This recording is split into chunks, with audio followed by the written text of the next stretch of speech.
I know that everyone, when growing up, you hear parents saying that teachers are your second parents and you should value them a lot. And it doesn't really hit you until later on in life that the extent of how true it is, because teachers have the power to really build your character and make you a humane person of this society. So, in my opinion, I think that some of the things that the teachers have taught me in my life, have really stayed with me over the years, right?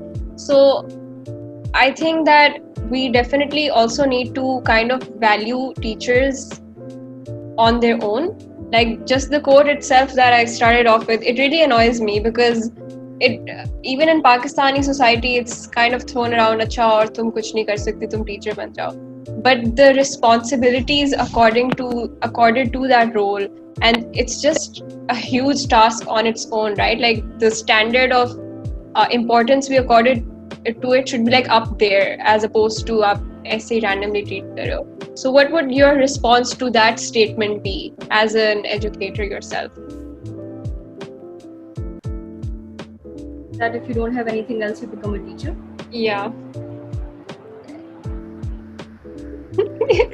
That's the response on its own. Yeah, that is the response. And this is something so common. When I joined FC College after my graduation,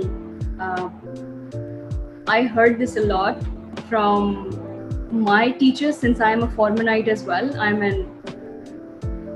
I have kind of been in their classroom, and some of the teachers would stop me when you are going to your classroom or when you're walking around the campus, and they would say, "अच्छा कुछ और नहीं मिला तो तुम यहीं पे आ गई हो, FC वालों ने तो तुम्हें job दे ही देनी थी since you are an alumni." And I was like, what? What are these statements? I went through a rigorous process of 5 years to become a teacher. Both my degrees are in education, and I also have experience in the field as well. And it's not because I was not hired anyone else. I had my own company back in Finland. I'm not gloating or anything, but I left everything and I came back because I heard my calling when I was in my baccalaureate program, and that was only because of a teacher. He is such an amazing person, and I was just stunned. I used to get very annoyed when people would comment or throw comments like these, but now it's kind of like, okay, say whatever you want to say, but I am here, I'm making a difference. And when your students give you feedback after graduation or after taking a course with you, they would say all sorts of comments, and then in the beginning it used to kind of affect me.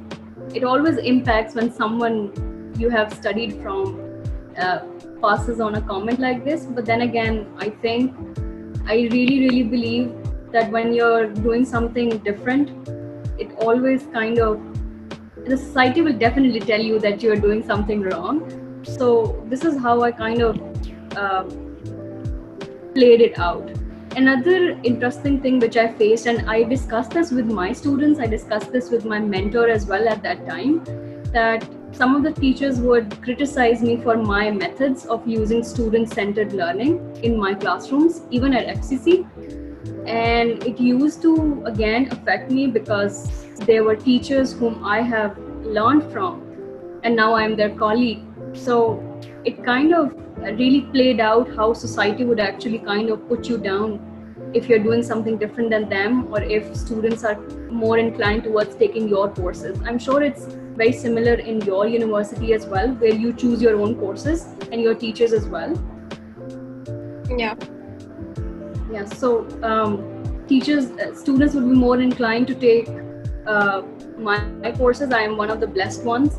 So that would really kind of go around in the university, and my teachers would criticize me that don't do all this stuff because it's not going to pay off. You're getting so little money for it. And I was like, sure, I'll do that.